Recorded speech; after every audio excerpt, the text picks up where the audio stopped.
Okay, I'd like to call to order the Finance Committee, or the meeting of the Finance Committee on Tuesday, April 8th at 4:39 PM. We'll start with roll call. Alder Johnson's excused. Alder Galvin. Here. Alder Hinkfest. Here. And myself are present. I entertain a motion to approval of the agenda.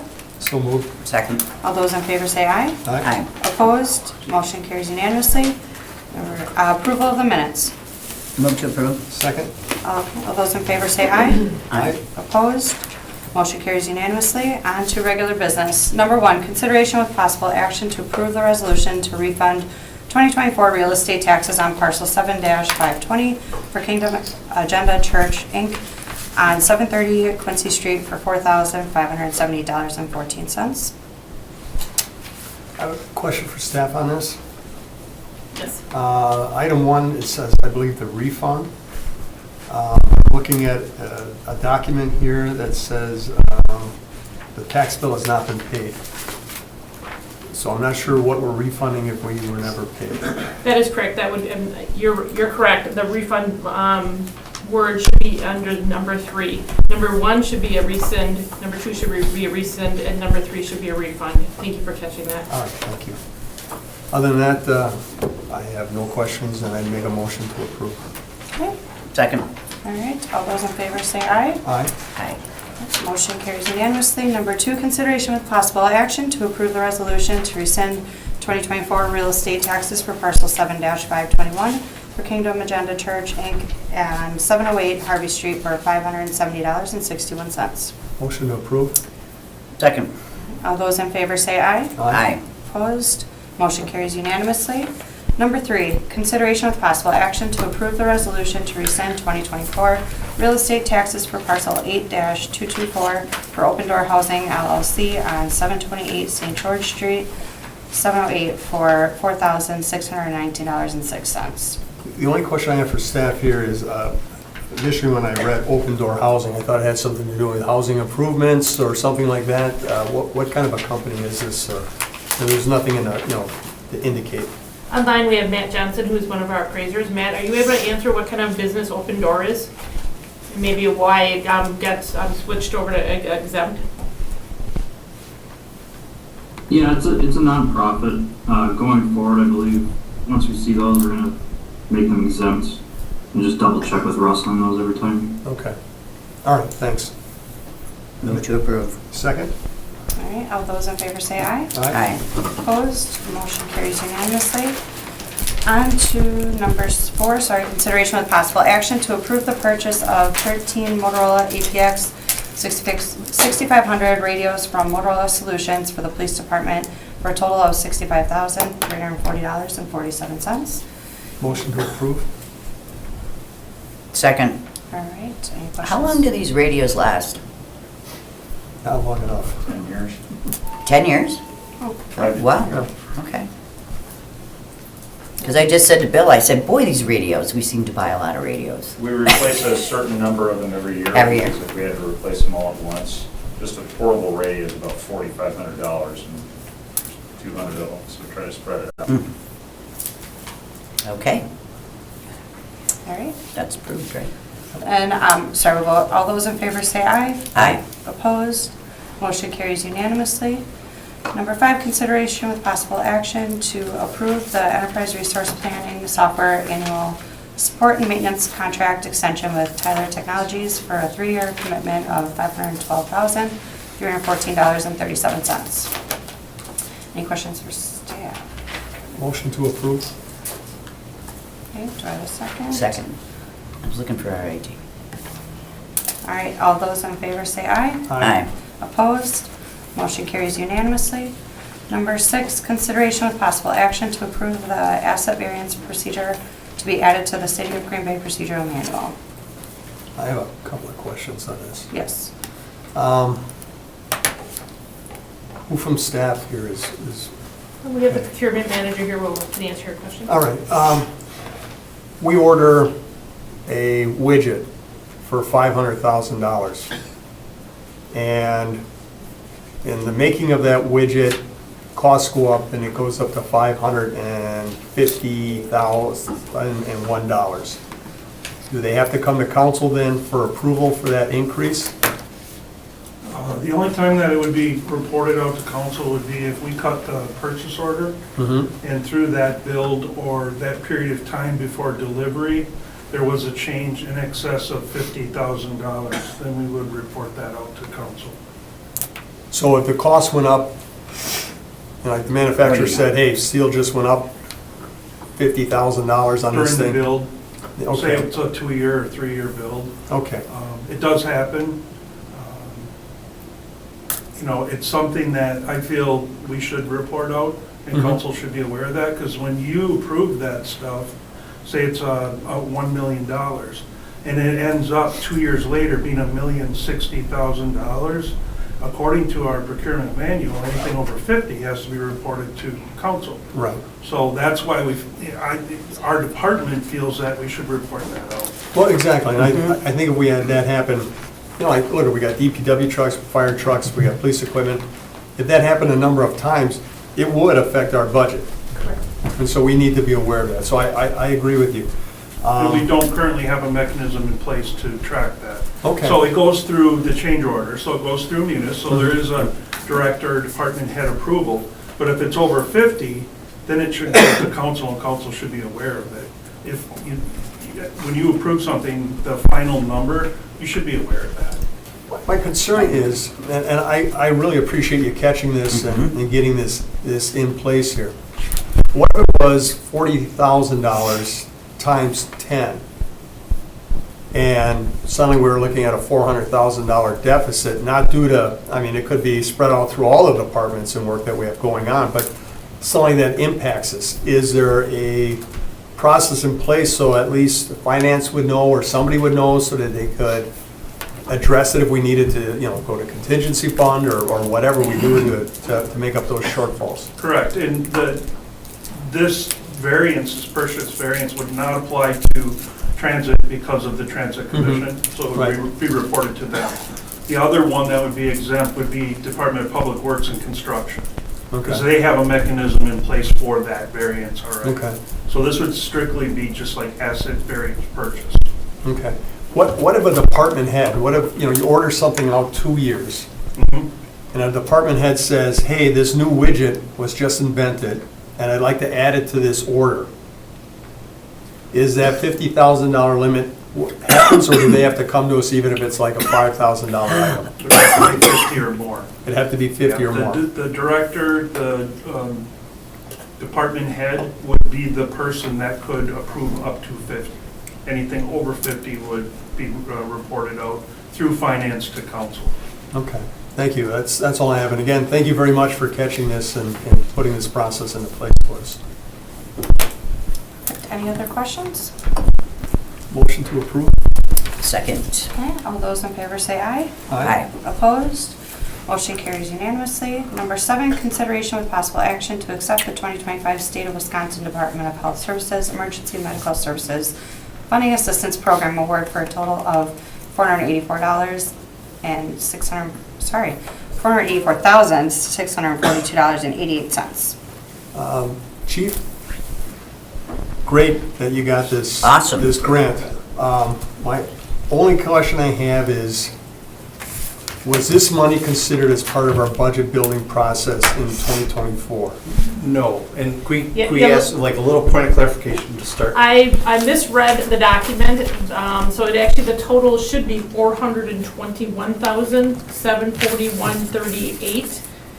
On the attachment, they have a line that shows 15%. Right. So they take 15% of that 419,000, and then they separate it and say that there's only a certain way that you can spend that 15%. Right. I added it, so that was a mistake. So in total, when we got the deposit, it was actually $421,741.38. So now I'll let you talk. I asked Chief those same questions. but- So, yeah, I'm just, so are we gonna actually, this will be some money back in the bank for us? Yes, and we're very excited about this, and like the documents show, like previous years, we've gotten like about $15,000 Yeah. roughly. This is a new formula that was put in place this year.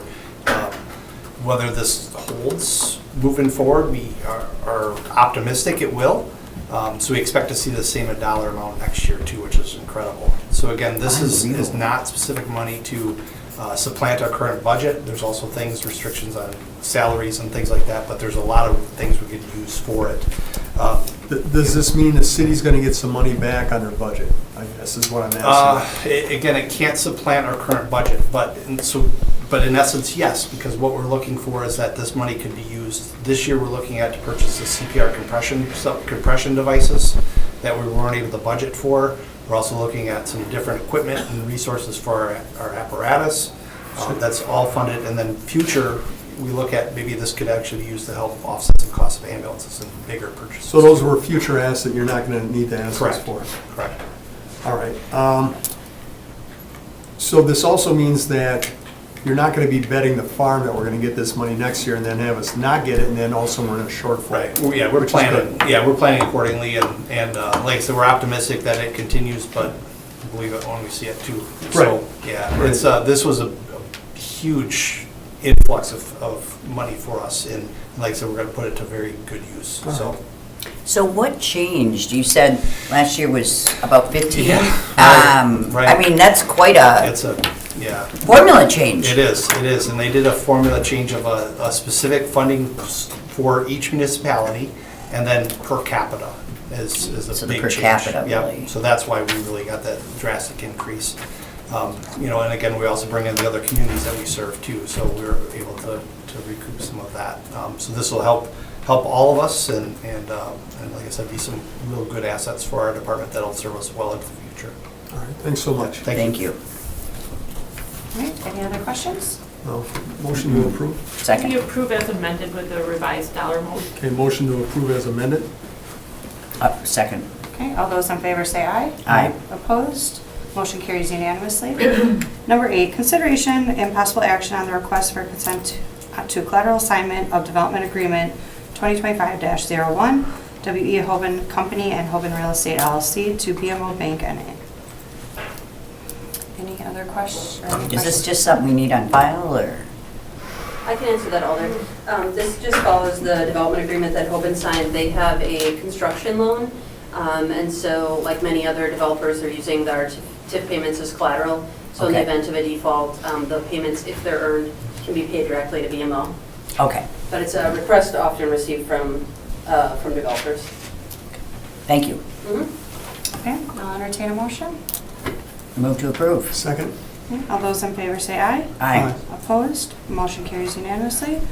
Number 9, consideration with possible action of referral to staff from the Finance Committee on January 14, 2025, a request by Alder Profit to explore the feasibility of an additional line on the printed tax, city tax bill for the Green Bay Area Public School District to distinguish the voucher dollars over which they have no financial oversight.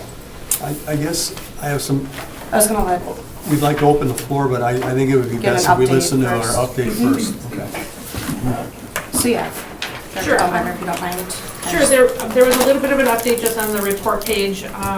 After the last Finance Committee meeting, really our staff, Assistant Finance Director, kind of worked with the Green Bay School District and some administrative staff, the board, Brown County, they reached out to Wisconsin DOR to find out what is allowed, what's not allowed. And then we also worked out with our legal team.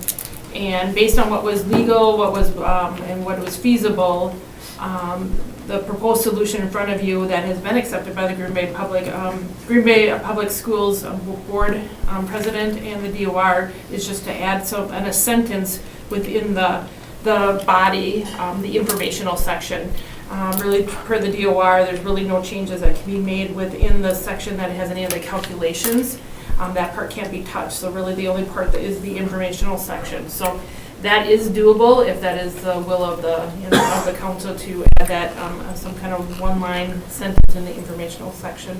So we can't add it anywhere else but where it shows on this tax bill that we have? Correct, And that is allowable by the state?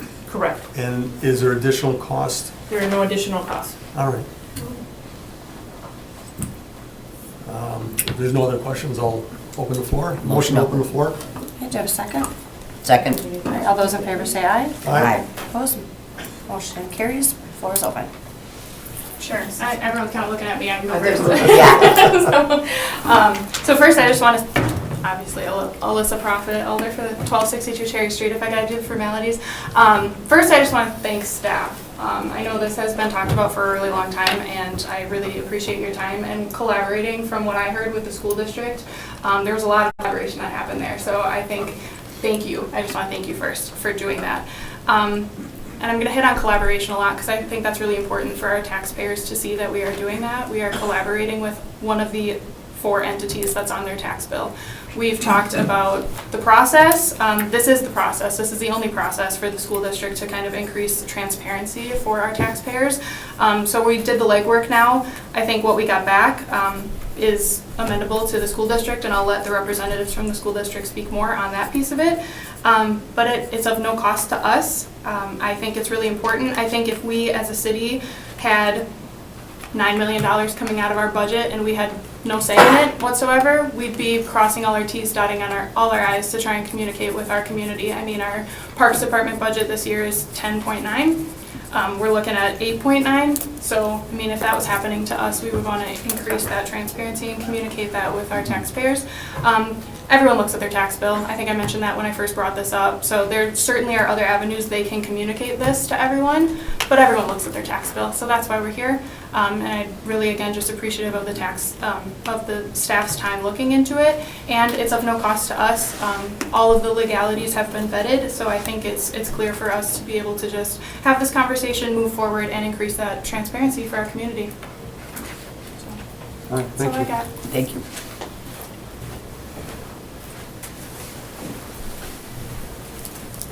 Laura McCoy, 740 South Jackson Street in Green Bay. I'm the current president of the Green Bay School Board.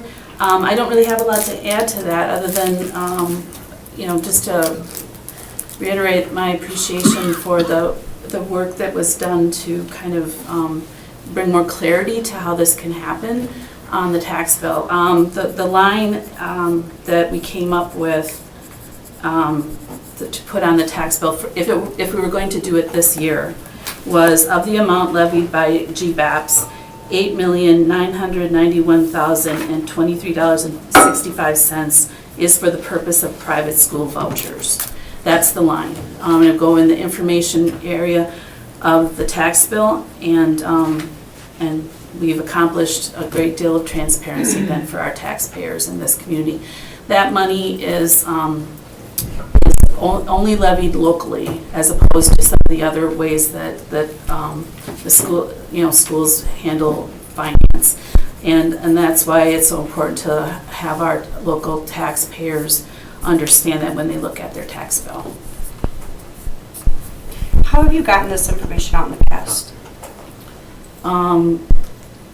We've never done this before, obviously. We have newsletters that go out quarterly, and from time to time we'll put that information in there as well. Okay, but you don't put it in there all the time? Not all the time, no. Okay. And some it's seasonal in that when we're going into budget, like into the budget, and when we know like the tax bills are going to go out and stuff. But those go to every household. It's hard to know if people actually read them fully. So this is a very direct way to let people and taxpayers know. I know last time we asked a little bit about the difference of open enrollment dollars versus voucher dollars. Can you explain how that's different? Right. Open enrollment, that calculation is handled by the state, and it comes from a giant statewide pot of money. So we have students who choose into the districts around us. We have students around us who choose into our district too. So that's handled by the state. This money is only levied locally, and that's why it should be on our local tax bill. That's the difference. We also, we also have a charter school in this area that gets $1.1 million right off the top, and that comes out of our operating costs. But that's not this. That's handled differently than this. So the charter schools would not be included in? No, there's only one up in Howard Swamico, and they got $1.1 million from right out of our operating budget this year, but that's handled differently. School funding is endlessly complicated. So that money was never in your 8,991,023, No. whereas the other money is. This is just for voucher schools, Okay. which, in our case, this is not the same across the state necessarily, but in this district is, the GRACE system, basically. Is it just Grace? Well, no, there's probably other parochial schools that also benefit. I'm And- sorry, I don't have a list in front of me of all the different charter schools, but. Do we have any other communities that are doing this? Not that I know of, however, I hear that other cities are doing different things and letting their taxpayers know in various ways. I'm sorry, I can't give you an Okay, example of that's okay, Laura. this particular approach. I just have a clarifying question as well. So this is the Green Bay tax bill? Yes. And I know you serve students in Alloway and Bellevue Yes. and various municipalities. So the figures I've seen are much higher than Yes. 8.9, so could you clarify, is this just the amount levied off of the Green Bay tax roll? Yes, and thank you for asking that. Yes, this is only for for Green Bay. If you took all the municipalities, it would be closer to 13 million. And that's the figure I had in Yeah. my notes, so that's why, thank you for Yeah. clarifying. It's just for Green Bay, which makes sense because Yeah. it's Green Bay's tax bill, so. Right. So 13 for Brown County? For our school district, so we have Alloway, Town of Scott, I mean, there's various municipalities, but since we're only focusing on Green Bay right now, this is the number for Green Bay for this school year. So- Do you plan to go to those other municipalities? Sure. Green Bay is the biggest one by far, so that's the place to start. Yeah, if it's 13 and this is 9. Well, I understand. I was just asking. Also, Alloway has to petition the state on their own to have this same kind of thing included in their tax bill. That I don't know. I mean,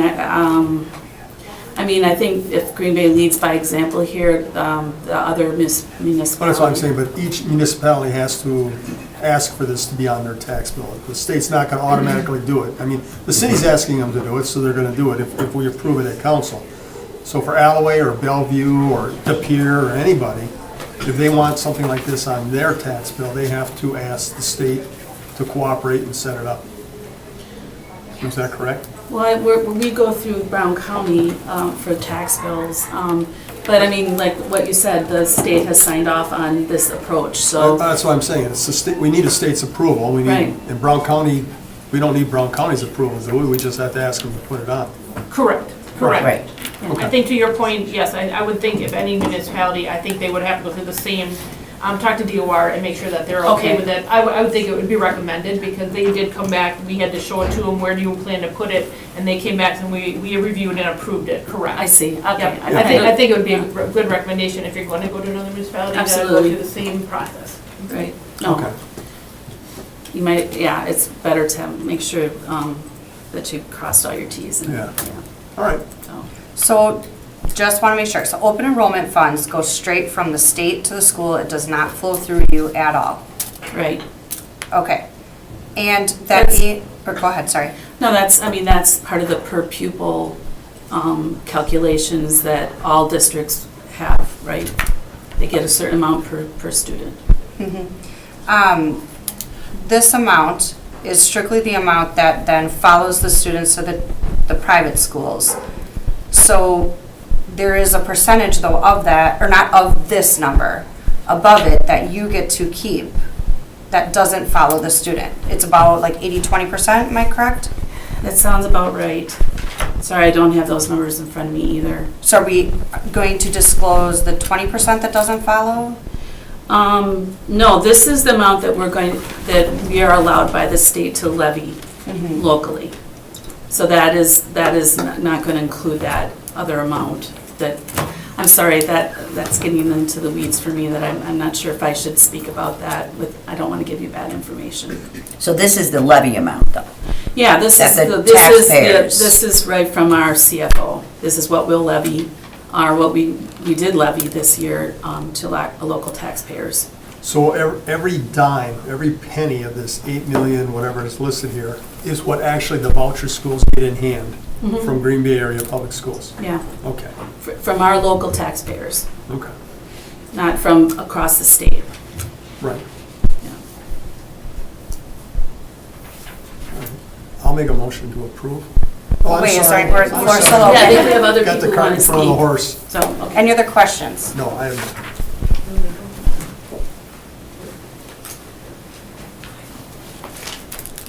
Hi, my name is Karen Schley, and I live at 820 Ethel Avenue in Green Bay. Just a brief comment. As a member of the League of Women Voters, I am here to address a subject that is of interest to the League. We feel that the citizens and taxpayers of the city of Green Bay have the right to know what happens with our tax dollars. Currently, the property tax bills show the amounts that go to the city, the county, NWTC, and the public school system, but it does not show the amounts that are given to the private schools and the amount of vouchers. This is our money, and we feel that we have a right to determine if we are willing to subsidize private schools. We are requesting that the tax bills reflect how much of our money is going to support the private schools. It is our money, and it is our right to have a say of where it is spent. Thank you. Any questions? no. Okay, anybody else wish to speak?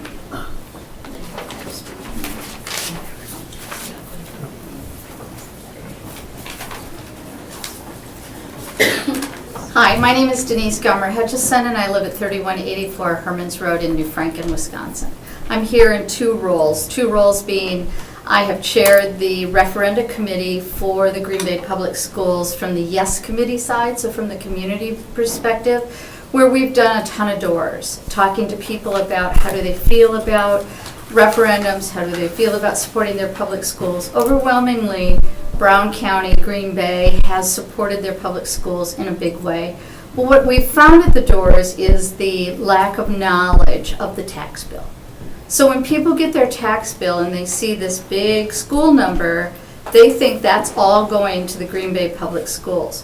What they also don't understand is when they get their tax bill, but maybe there's been a reassessment done, and that is charged, then they have a higher per household cost. They think that's all going to public schools. So making this distinction on the tax bill is extremely powerful. It's clarifying things to the taxpayer. It's making them feel more comfortable with how much money they're giving to public education and also how they're supporting their community. So that has real value. I also work for the Wisconsin Public Education Network, which is a statewide advocacy organization for public schools. And there are a number, to answer a couple of questions, there are a number of school districts around the state that are doing some form of notification to the taxpayers. This is by far and away the most powerful way to do it, and also the most clear way to do it, because when we've assessed people who get their tax bills, what we're finding is they're saying things like, well, I don't really read inserts, I don't really see all those kinds of things. I want to see the information on my actual tax bill because that's what I believe is legally binding and the correct information. So that is becoming really kind of the standard of how we can do that and how it should be done. And conversations have been started with Troy Streckenbach to also look at it from a county-wide perspective of, what do we need to do? But you're right, Bill, we need to do it municipality or village or township by township. Okay. And so to do that. But there's a number of other school districts in the town councils, city councils, communities that are looking at this and assessing this because a decision has not been made by the state of Wisconsin. There have been legislative bills that have come forward in the past, but they have never made it all the way to the floor to put a standard out there for this to happen. So it becomes a part of the taxpayers to see this be done for them so that there's clarity and there's clear understanding of where your tax dollars are going. So I just wanted to share that information. All right, thanks. Any questions? Thank you. No. Anybody else wish to speak? Okay, entertain motion to close floor. So moved. Second. Okay, all those in favor say aye. Aye. All right, floor is unclosed. Any more questions or discussion? Make a motion to approve. Second. Okay. I just have a thought. The only thing that makes me a little nervous about this is the tax bill is broken down below by your assessed value. So it shows the grand dollar amount to the left, the full budget, And then to the right, it breaks down it pertaining to your property and its value. By putting a blanket statement like that up top, it does not break down like the rest of the tax bill does. So it's not consistent with the tax bill, and that is a concern of mine. And the placement of it, I mean, it's towards the top where we're talking about how to pay your taxes, where to go. So the placement isn't consistent with the rest of the bill as well. So those are a couple of thoughts that I have. And I worry about the unintended consequences. The speaker tonight mentioned how this dollar amount thinks about how she feels about private vouchers.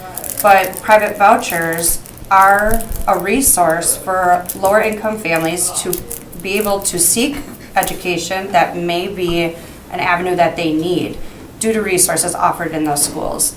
So there's a chance that this will cause a divide. And Alder Prophet, you say many times this isn't political, but I try to think about the bigger picture of unintended consequences with all the votes that we place. So we create this divide about vouchers that give opportunities to children that may not normally have this, to seek an education that maybe has other services. And so what, we're now just attracting more attention. So I just want to make sure that we're not making people feel bad for using a resource that is provided to them at the state level. This is not a decision the city of Green Bay makes, whether vouchers are a thing or not, or funded. So I want every alder to truly think about the messaging that we're putting out there. Do we want people to be angry that children now have an opportunity to seek resources possibly that they may not have gotten before? And I am a little nervous about that. I think every child should have opportunities to education that fit their needs, and so that they can learn what they need to learn, come out the same way that any other student would come out. There's services offered at schools that don't apply to everybody. They're not consistent. School is not one size fits all. And I don't know if I'm comfortable putting a target on those families' backs. Clearly, there's people utilizing it, $9 million of people utilizing, seeking an opportunity for their children that they may not get if they didn't utilize a voucher system due to their income needs. So I personally, I'm a little worried about the target on the backs of this opportunity. Alder, the only thing I would say to them, because I would agree with you, it offers options for kids to go to other schools. However, I went to private Catholic school. My kids went to private school from 1st through 12th. And during all those years, we raised a lot of money. And I don't ever remember a student being turned away, ever. So, with or without vouchers, at least the Gray schools were working to raise money for tuition in children that I don't know of any child that was ever turned away from that perspective. And I was in there for 12 years. Yeah, and I would hope that I don't does think we not can happen. answer that question Right. for those schools. I don't think, yes, that's the Gray schools. That is wonderful to hear. But I don't think that's necessarily standard for all schools. I have heard their budgets are smaller, that teachers are paid less. So that's not in our realm. That's not really our responsibility to know. But what I can see is $9 million of use, $13 million at a county level. So it is being used, and it's not my place to judge if that will impact families. I just worry about the unintended consequences. If I could just add to that $13 million, I'm just grabbing my notes. That's gone up in 10 years from 1.1 million to 13 million, despite the number of students utilizing it remaining the same. If I could just interject here, we're going down a road, folks, that this item isn't supposed to address. So I would caution that we keep our comments to what's right here in front of us. Do we want this item on this or not? I understand about unintended consequences, but at the same time, I would say I read plenty of comments in social media that are against the public schools and how much they spend and the kind of job that they do. So, I mean, I don't think it matters. What matters here, I think, is transparency. And I think that's what we're here to vote on. Do we want to have this item on here or not? I understand where Alder Grant's coming from. I could see people would be saying comments. Why do those bleepity-bleep voucher schools get this money? I get that. At the same time, you also hear why do those bleepity-bleep public schools waste their money with the kind of results that they're showing. So, I mean, it's a two-way street.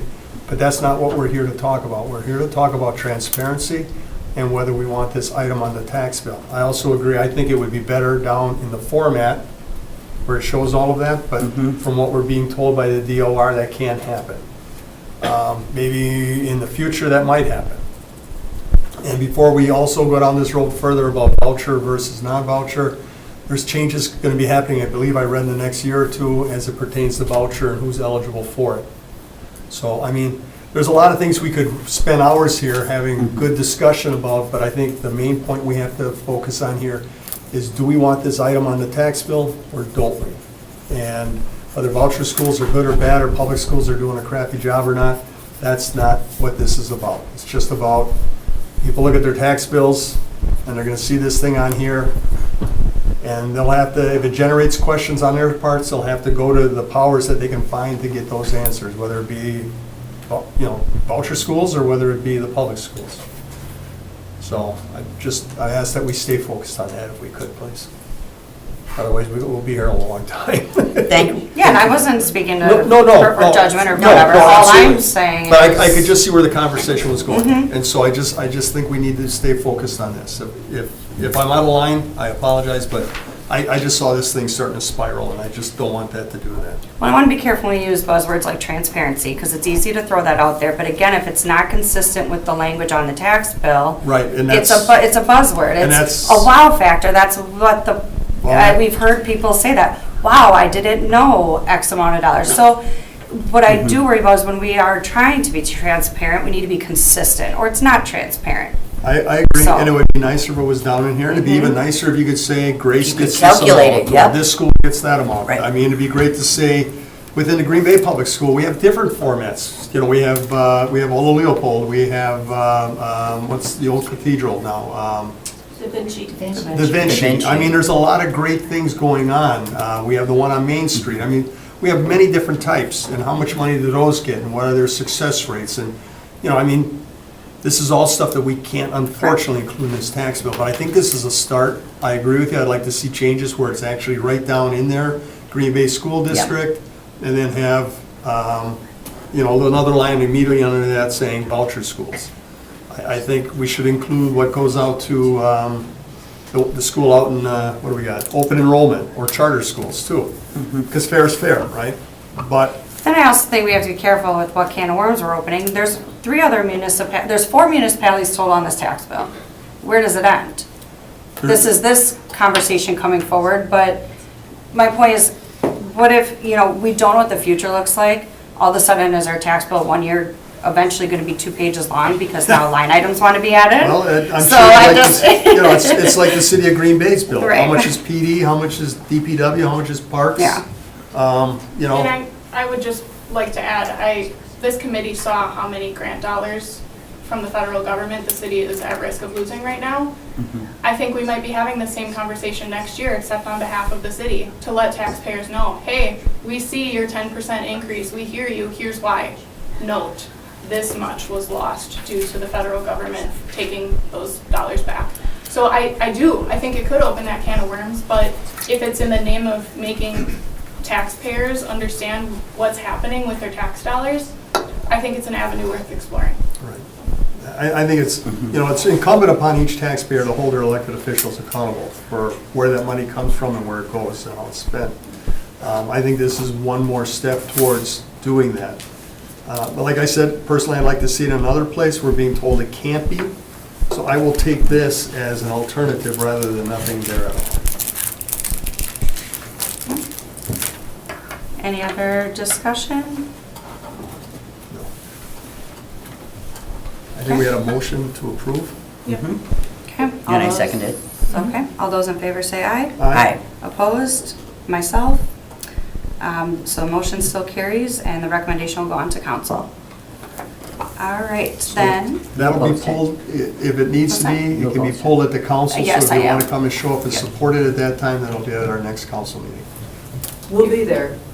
Imagine, I see you there a lot. You're there all the time. Is it say what would be guaranteed- different? Is it guaranteed to be on Yes. the agenda though? It won't be just like yanked at the last minute? No, everything No, from this from this committee is a goes. recommendation to council will be on the agenda. I think your next meeting is quite packed, isn't it? Yes. Yeah. So, It'll be a long night. bring drinks and food. Wait till fluoride comes back. I heard you're adding that. All right, number 10, consideration with possible action regarding a budget amendment resolution for unbudgeted overtime for special events. Motion to approve, that's pretty standard. Okay, Comes second. up all the time. All right, all those in favor say aye. Aye. Opposed? Motion carries. Number 11, consideration of possible action on approval of the Claims Committee report. Motion to approve. Second. Okay, all those in favor say aye. Aye. Opposed? Motion carries unanimously. Then we have informational staff update on JBS development project on city's east side. Is there anything we want to? We are going to have Perfect. Dr. Deshae giving you an update. That was something that's being brought back from a previous meeting. Yes, we discussed this previously when we requested funding for that urban barn for the farming component of the project. And at the time, the committee just asked for a brief update as far as where we sit with the project, where we are financially with it, and maybe what are some of the elements of the project. So if you look at your agenda packet, you'll see a PowerPoint presentation which kind of spells out the timeline, the various components of it, and the budget associated with it. So when you look at the timeline, this project started back in 2021 when the project was first proposed. We had a lot of public input in the early stages of this proposal. And then obviously there was the component of securing funding. Where we're at right now is the project is currently under construction. And I'll talk about that as we kind of go down the list a little bit. And for those of you who aren't familiar with the site, this is a property that was donated from JBS to the city of Green Bay with the intention of creating a destination park along with some residential properties within that donation, and then also an urban farm component to this. The property is located behind the Kroc Center, right across the street from Walmart, which I think is in Bellevue. And there is a map showing the site. Is the only access, Dan, going to be off of Guns Road? Currently, so if you take a look at that concept on page 3 of my slide presentation, you'll see that right now there's only an access off of Guns Road. But in a concept, at one of the later images that I show you, it shows a connection to Imperial Lane and also out to Lime Kiln Road.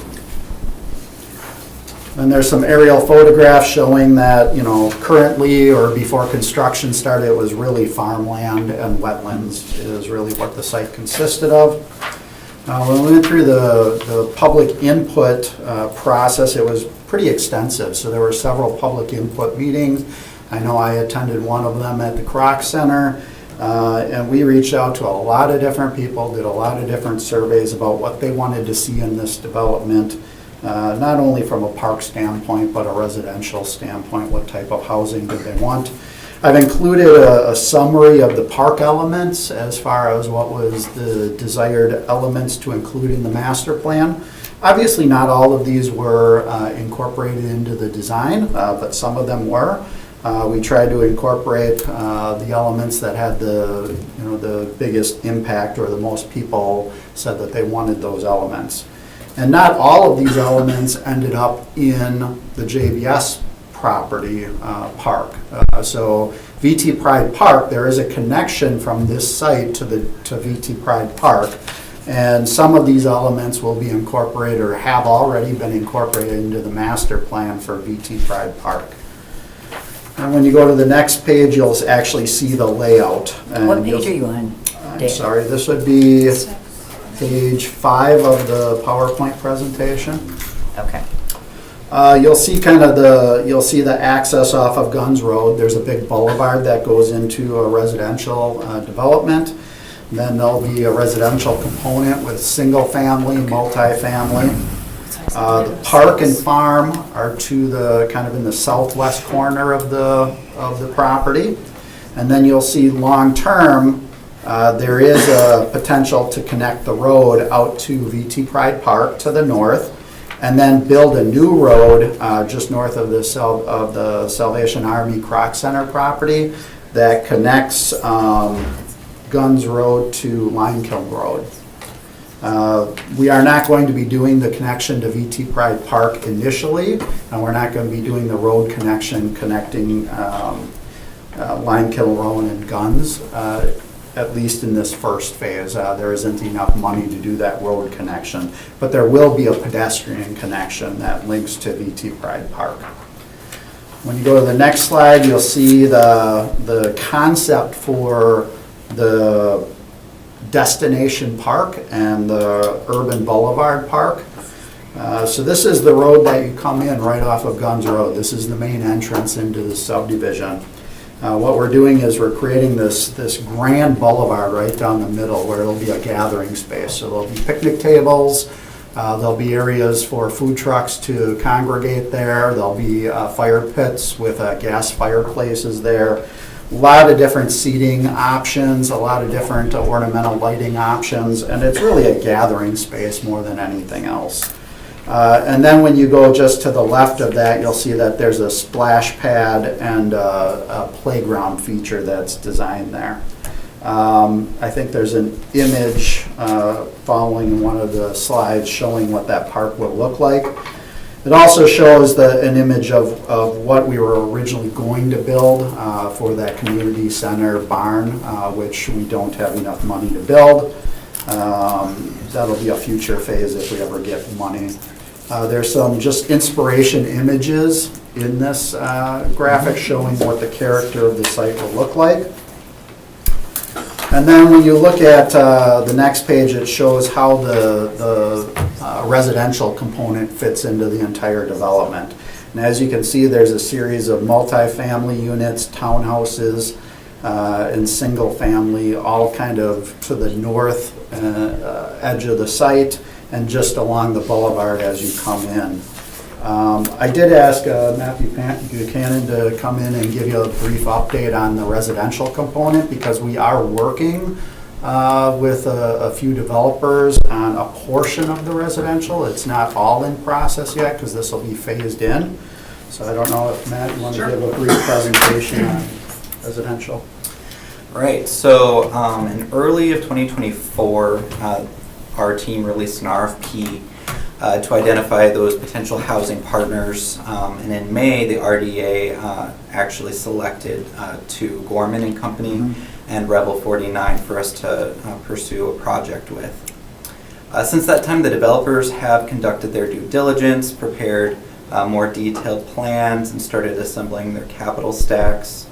Gorman is getting really close to coming back. Actually, we have a meeting on Thursday. I'm hopeful we'll probably be at RDA in May to consider a development agreement. They are looking at building 3 multifamily structures, about 95 units of workforce housing. That's between 80 and 120% AMI. We're looking at that development being about $10 to $11 million in property value. Back in May, RDA also selected Rebel 49 as another development partner to build townhomes and some multi-family structures on the south side of that boulevard. We've been working with them. Earlier this year, though, we determined with them that they weren't able to proceed with costs and their ability to generate equity and obtain lending for the project. So they did drop out. However, we did reach out to Gorman, who expressed a very strong interest in taking over that portion of the site as well. So we're in talks with Gorman to put forward a plan for the south portion of the site, which would really mimic what Rebel was trying to accomplish. And they were looking at doing about 12 townhomes as well as about a 20 to 30 unit multifamily structure. In addition to those developers, in the near future, we would like to put out an additional RFP for single-family housing developers. We've carved out about 20 single-family house lots on the exterior of that ring road that's planned. So we'll be probably putting that RFP out within the next few months would be my guess. Do you have any questions for us? I have a little more information. Yeah, sure. on Can I just ask, development and timing. as a goal, and I see the different breakdowns, ideally, just roughly, what are we hoping for at the end of the day? How many housing between single family to apartment units? How many? Yeah, I would say Hoping. probably between 100 and 150 multifamily. Okay. As I said before, we're going to have probably about 20, maybe 15 detached single-family homes, and then probably about 10, probably around 20 townhouse. So single-family townhouse type structures is what we're looking at roughly. Those numbers might fluctuate a little bit, but that's kind of a ballpark. Wait, you said how many singles?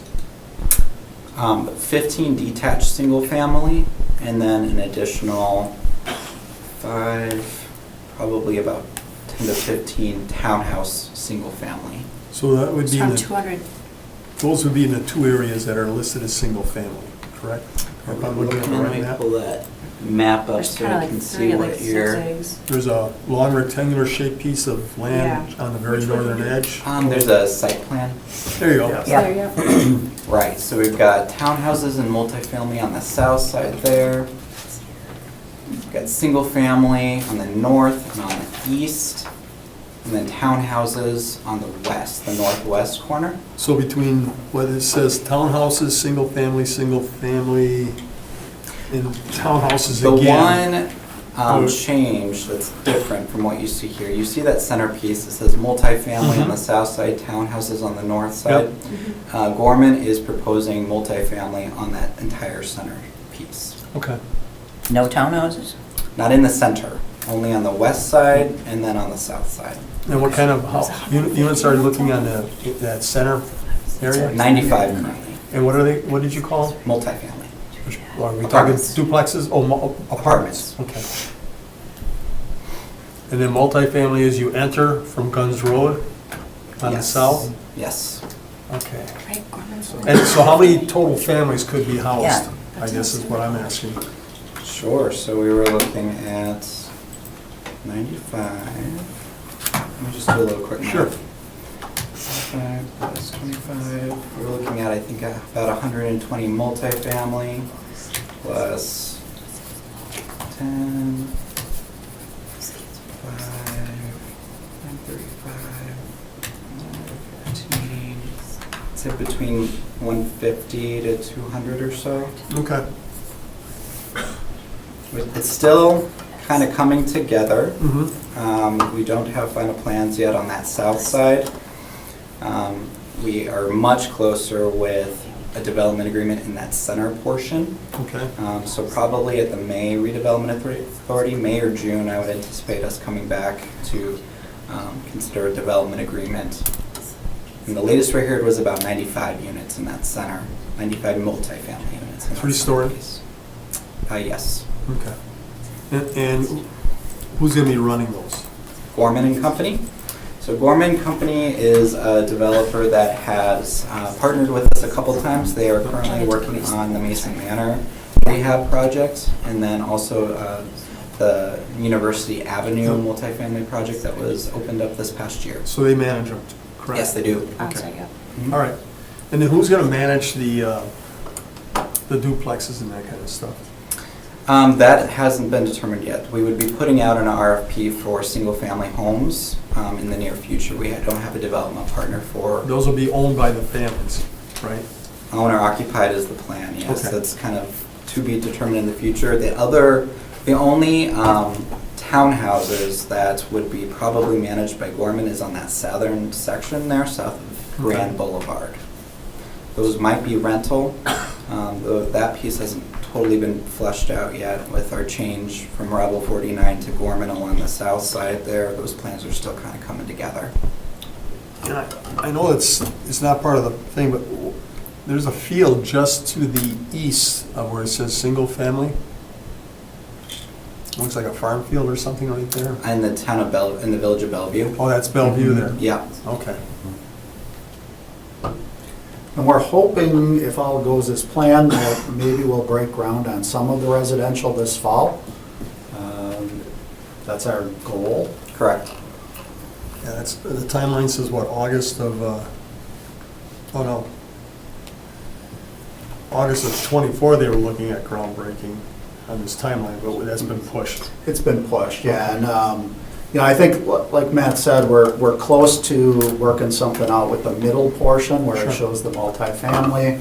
I think that'll end up breaking ground first, and then the portion where the townhouses are south of the Grand Boulevard, that would be the second one that we would break ground on. And the infrastructure's all in place, the roads and... Yeah, so there's currently two construction contracts that the city has awarded for this project. So the first contract is the infrastructure, so it's all of the roads, stormwater management ponds, and all of the utilities that are buried within the right-of-ways that lead to all of these other residential areas and the parks. So that is currently under construction. If you go out there, you'll see the roads. You can already see the outline of the roads.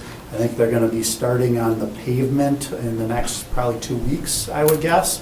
So a lot of the underground infrastructure is already in place. Stormwater management's in place, so you'll see those roads come to shape pretty quickly here. The second contract that we put out to bid and awarded, so there's a contractor on board, is for the construction of the Grand Boulevard Park and the Destination Park, which is what's listed as activity zone on the map. That work has been awarded, but that work hasn't started yet because they have to wait for the roads to take shape before they can get in there to start work on those pieces. So I would say construction on the boulevard and activity zone will probably be happening or starting in the next 1 to 2 months. And the road construction will be maybe winding down or completed by the end of this year. So. And do we have any shovels in the ground on any of the townhouses or multifamilies? No, and honestly, I wouldn't expect there to be at this point. It takes about a good year to put a project together of this magnitude. And we just awarded this RFP in May of last year. So it's about a year that we're coming up on to where I would have expected the development agreement to be ready. Plus, they need the road infrastructure and all the utilities going to these spaces in order to break ground on the housing. So at one point, we did have a contract for building of the townhouses, the multifamilies, and you're saying one of them dropped out? Not a contract. We had selected through the RFP process with Right. RDA to select developers to partner with, for them to start their due diligence, to put together a plan, to finalize details, come back to us to negotiate a development agreement. Revel, who was a newer developer, who was planning the townhouses and multifamily on the south side, after working with them for some time, we both kind of realized that they weren't able to generate the capital to be able to make the project work, even with city assistance. So at that point in time, we kind of went separate ways, and very immediately thereafter worked with Gorman to pick up where they left off. Okay. Thank you. Yeah. If there's any other questions on the housing component, otherwise I'll just kind of finish up with a few slides here. Bring us home. All right, sounds good. Keep I'm going. Here's an image of what the destination park will look like. So those The playground contractor already ordered a lot of these pieces. We're unsure yet whether or not that sculpture that's shown there, whether or not we'll have the funding to put that sculpture in, but everything else will be built as shown on this image. When you look at the funding for this, this is the current funding that's already in place for this project.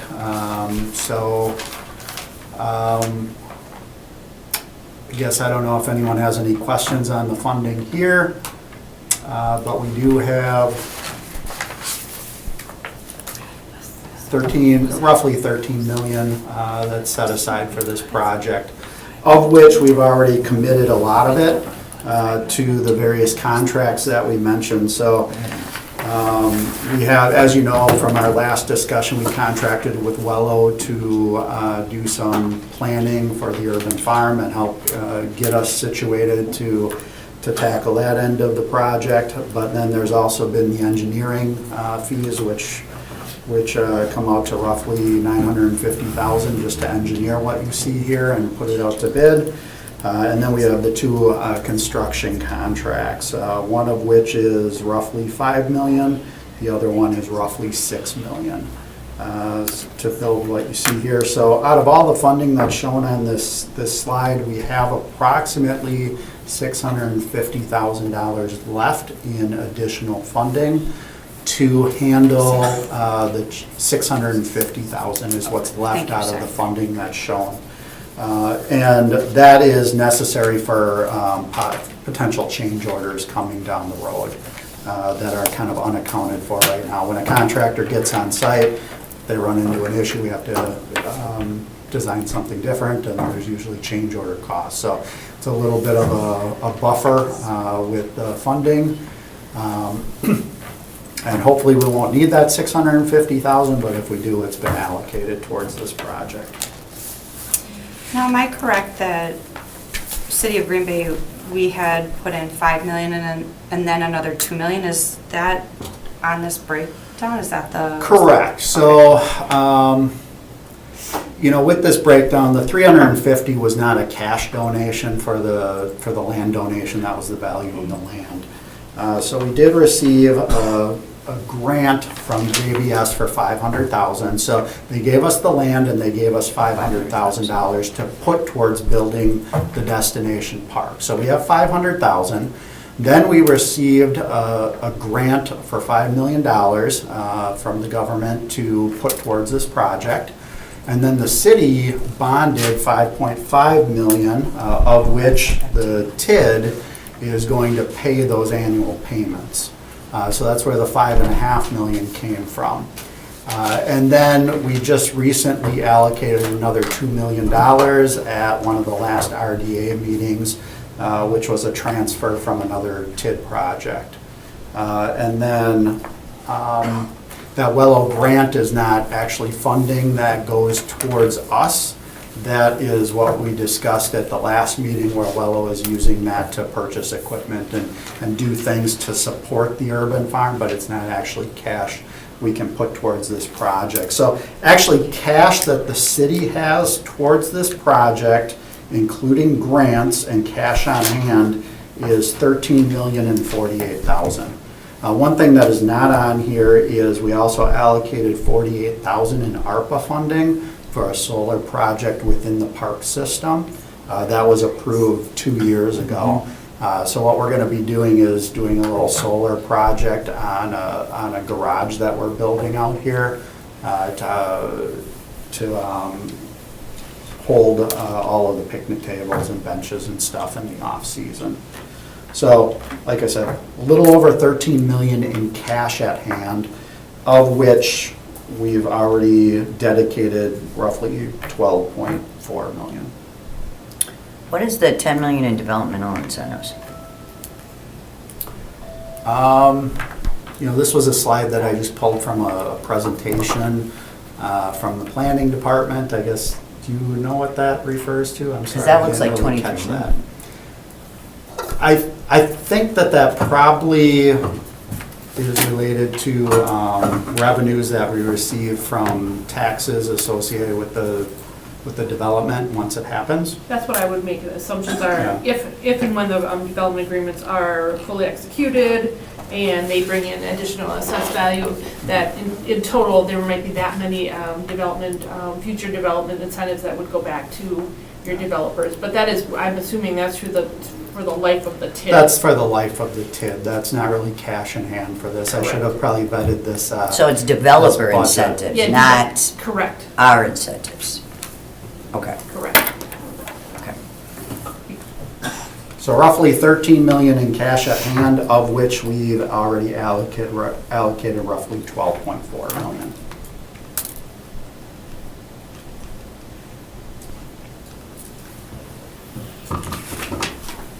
And then obviously I've given you the update on the urban farm at the last meeting, so that was pretty detailed. I don't know if anyone has any questions above and beyond this. I'm good. The only question I would have is from an urban farm perspective, we were looking at doing that now. But we don't have even had anybody that lives out there yet. Correct. So, I mean, is that something that we could look at doing a year from now or 2 years from now as we get more development versus? The issue with the urban farm is we would like to farm it next year if at all possible. So the barn that we discussed services the farming component of this project. You don't need residents living there to be able to activate the urban farm component of it. So what we're hoping is that, the city will be able to find $750,000 in funding or WELO or a combination thereof to build the farm or the urban barn to help support the farming function of the project. So ideally, we'd be farming it next year. It makes it more challenging if they don't have a barn to work out of and to store equipment. Not to say we can't farm it without that barn, but it makes it more challenging. The other thing is because we're not putting that building in, as we mentioned the last time, there are no public restrooms in the urban boulevard or the park. So at this point, we'd be renting porta potties year-round out there until, at which time we build public restrooms. And again, if there's, $600,000 left at the end of the project, maybe that can help fund that $750,000 shortfall. But I'm being a little overly optimistic with change orders down the road. We don't know what we're gonna hit, and I would be hesitant to commit that money towards that urban barn until we get a little further down the road with construction. Okay. And are we looking at, this is probably off, but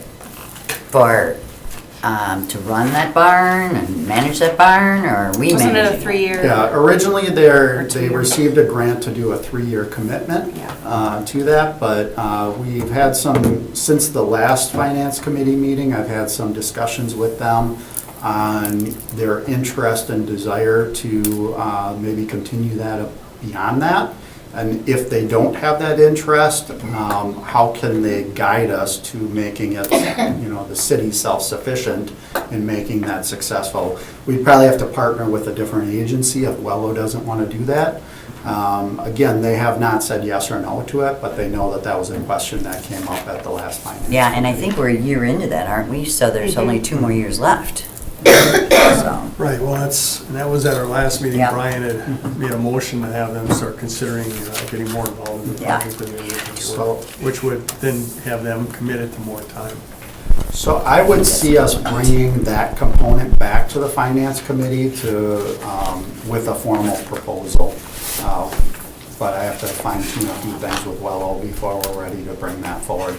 Purpose of this was you just wanted a brief update to the finances and the status of the project. So really that's all that this was today. But we'll be back with more information on the farming component. and the management of it. And the management. And leadership. Thank you, Director Butchek. You're welcome. Thanks, Dave. All right. All right, number 2, 2025 contingency account, $100,000. And the next finance committee meeting will be held on April 29th, 2025 at 4:30 PM. Motion to adjourn. So moved. Second. All right, all those in favor say aye. Aye. Opposed? We are adjourned. Let's see. All right. So is Karen, she said it wasn't. I know. Hey, Dan,